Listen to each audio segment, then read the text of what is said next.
तो दोस्तों इस वीडियो में आपके साथ में शेयर करने वाला हूं 3 सेक्टर और 3 सेक्टर की 9 कंपनीज में आपको इस वीडियो में बताने वाला हूं जहां पर आपको ज़रूर निवेश करना चाहिए। और ये तीनों सेक्टर मुझे लगता है अभी आपके पोर्टफोलियो में वेटेज कम है तो इनमें आप वेटेज बढ़ा सकते हैं। उसके पीछे क्या रीज़न है ये मैं आपको कई बार बता चुका हूँ, फिर से एक बार इस वीडियो में बताऊंगा कौन से स्टॉक्स हैं, क्या उसके पीछे रीज़न है, सारी चीज़ें डिस्कस करेंगे तो वीडियो के साथ बने रहिएगा। तो सबसे पहला सेक्टर दोस्तों जो मैं आपके साथ शेयर करूंगा वो है यहाँ पर आईटी सेक्टर। और आईटी सेक्टर की अगर बात करें तो ये सेक्टर ऑलरेडी 31% इंडेक्स लेवल पे करेक्टेड है और कई स्टॉक्स तो यहाँ पर 40% तक करेक्शन पे हमको देखने को मिल रहे हैं। और आईटी सेक्टर में क्यों आपको निवेश करना चाहिए, जस्ट पिछला वीडियो दोस्तों मैंने बनाया है, ये वीडियो जाके आप देख लीजिएगा, सारे डाउट्स आपके क्लियर हो जाएंगे। क्यों आप यहाँ पर 20% के आसपास 25% के आसपास सेक्टर में एलोकेशन दे सकते हैं, उसके पीछे के रीजन हमने डिस्कस किए हैं।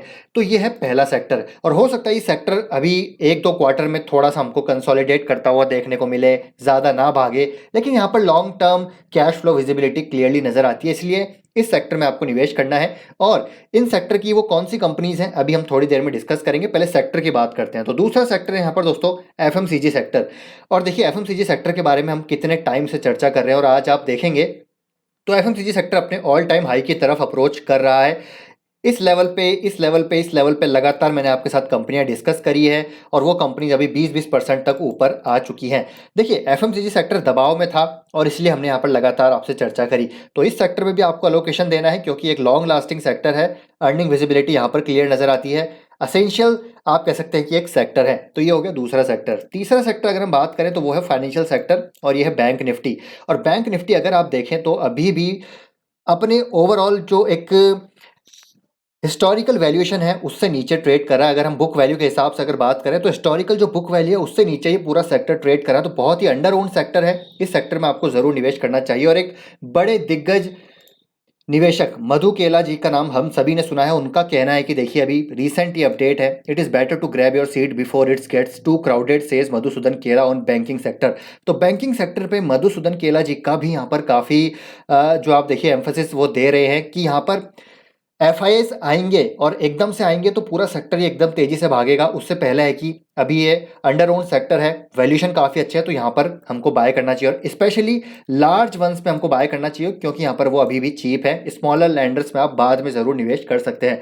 तो देखिए इतना बड़ा निवेशक और कई सारे जो हैं रिपोर्ट्स के अनुसार निवेशकों की अगर हम बात करें, जो इंडिविजुअल इन्वेस्टर्स हैं उनकी बात करें, ब्रोकरेज फर्म्स हैं, सभी यहाँ पर बैंकिंग सेक्टर पे भविष्य के लिए बुलिश हैं क्योंकि क्रेडिट रिवाइवल यहाँ पर हमको आता हुआ देखने को मिल रहा है। तो ये हो गए 3 सेक्टर जहाँ पर मुझे लगता है आपको जरूर निवेश करना चाहिए। अभी 3 सेक्टर में कौन कौन सी कंपनीज हैं, तो देखिए दोस्तों अगर आप ग्रोथ इन्वेस्टर हैं तो यहाँ पर डेफिनेटली आप थोड़े से हाई ग्रोइंग स्टॉक्स में निवेश कर सकते हैं। लेकिन अगर आप कंसिस्टेंट लॉन्ग लास्टिंग रिटर्न चाहते हैं, consistent mid teens CAGR returns चाहते हैं तो आपके लिए यहाँ पर जो स्टॉक्स हैं वो है एफएमसीजी में HUL, डाबर, मेरिको, ITC, ठीक है, जो ऑलरेडी स्टेब्लिश्ड है और जिनके प्रोडक्ट्स ऑलरेडी स्टेब्लिश्ड है। लेकिन अगर आप थोड़ी सी ग्रोथ चाहते हैं तो यहाँ पर 3 स्टॉक्स मैं आपको बताने वाला हूँ। तो इस लिस्ट में से सबसे पहले मैं बात करूँगा यहाँ पर रेडिको खेतान, क्योंकि ये थोड़ा सा लिकर एंड बेवरेजेस सेक्टर में सेगमेंट में आ जाता है, लेकिन स्टिल इसकी ग्रोथ यहाँ पर काफ़ी अच्छी, क्योंकि अभी भी लिकर की अगर हम बात करें तो इंडिया में अभी भी जो पेनिट्रेशन है, अभी भी जो कंजम्पशन है वो काफ़ी हद तक कम है, जो आगे बढ़ता हुआ हमको आगे चल के बढ़ता हुआ देखने को मिलेगा, because of the lifestyle, because of the awareness, because of the you know rising disposable income. तो पहला हो गया रेडिको। दूसरा दोस्तों वरुण बेवरेजेस लिमिटेड, पेप्सिको की फ्रेंचाइजी इसके पास है, ठीक है, बॉटलर है, तो ये भी काफ़ी अच्छा स्टॉक है। इसके बारे में मैंने लगातार चर्चा करी है, हालांकि अभी अपने ऑल टाइम हाई पे चल रहा है, लेकिन इसमें आप थोड़ा वेट कर सकते हैं। मुझे लगता है थोड़ा सा सीजनैलिटी फैक्टर है वरुण बेवरेजेस लिमिटेड में, तो आप इसको भी कंसिडर कर सकते हैं, हर गिरावट में इसको भी आप एक्यूमुलेट कर सकते हैं। तीसरा स्टॉक है दोस्तों इसी सेक्टर का, टाटा कंज्यूमर। तो ये 3 स्टॉक हो गए एफएमसीजी सेक्टर में जो आपको यहाँ पर अपने पोर्टफोलियो में एज ए ग्रोथ स्टॉक रखने चाहिए। बाकी दोस्तों आप अपनी रिसर्च और स्टडी भी ज़रूर कीजिएगा, ऐसा नहीं है मैं बोल रहा हूँ तो आपने यहाँ पर निवेश कर लिया, क्योंकि आपका असेसमेंट करना यहाँ पर बहुत इंपॉर्टेंट है। आपको यहाँ पर ड्यू डिलीजेंस करना पड़ेगा इन स्टॉक्स में पोजीशन बनाने से पहले। तो ये हो गया एफएमसीजी सेक्टर की मैं बात कर रहा था, 3 स्टॉक, ठीक है, ग्रोथ स्टॉक की मैं बात कर रहा हूँ। आईटी सेक्टर में बात करें तो आईटी में अगर आपको कंसिस्टेंट रिटर्न्स चाहिए तो TCS, इन्फोसिस, HCL, विप्रो, ये है। लेकिन अगर आप थोड़े से ग्रोथ स्टॉक्स की बात करें तो मेरे हिसाब से यहाँ पर एलटीटीएस ER&D स्पेस में दिग्गज है, ग्लोबल लीडर है, ठीक है, one of the global leader है। दूसरा हो गया दोस्तों यहाँ पर LTI, सर्विस सेक्टर में LTI मुझे लगता है काफ़ी अच्छा ग्रो हो सकता है। माइंड ट्री के मर्जर के बाद यहाँ पर और सिनर्जीज हमको क्रिएट होती हुई देखने को मिलेगी। और तीसरा है दोस्तों यहाँ पर आई थिंक नाम नहीं है, लेकिन हाँ, परसिस्टेंट एंड कोफोर्ज में आप निवेश कर सकते हैं। तो ये हो गए 3-4 स्टॉक्स IT सेक्टर के, थोड़ा से ग्रोइंग स्टॉक्स में अगर आप निवेश करने की सोच रहे हैं तो।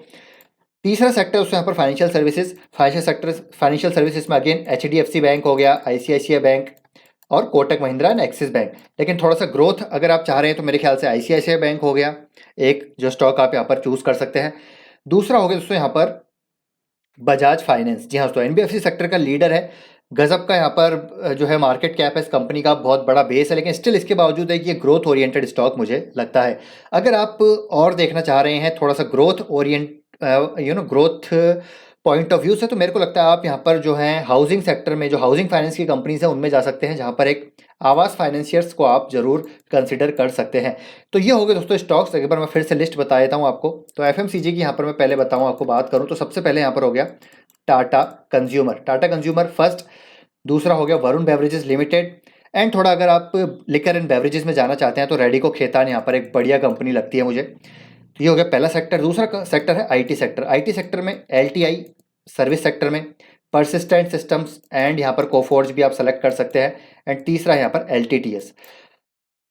तीसरा सेक्टर है यहाँ पर फाइनेंशियल सर्विसेज, यानी कि जो बैंकिंग या फिर NBFC की बात करें तो यहाँ पर पहला बजाज फाइनेंस, दूसरा हो गया यहाँ पर ICICI बैंक, तीसरा हो गया दोस्तों यहाँ पर आवास फाइनेंशियर्स। तो इन 9 स्टॉक्स में आप जरूर अपनी नज़र रख सकते हैं, इनको रडार पे रख सकते हैं और इनमें धीरे धीरे निवेश कर सकते हैं। अपनी रिसर्च ड्यू डिलिजेंस भी आप जरूर कर लीजिएगा। तो आई होप ये वीडियो दोस्तों आपको इन्फॉर्मेटिव लगा होगा। वीडियो पसंद आया तो लाइक कीजिए, शेयर कीजिए, चैनल को सब्सक्राइब कर लीजिए। मिलते हैं आपसे नेक्स्ट वीडियो में। Till then take care, bye bye.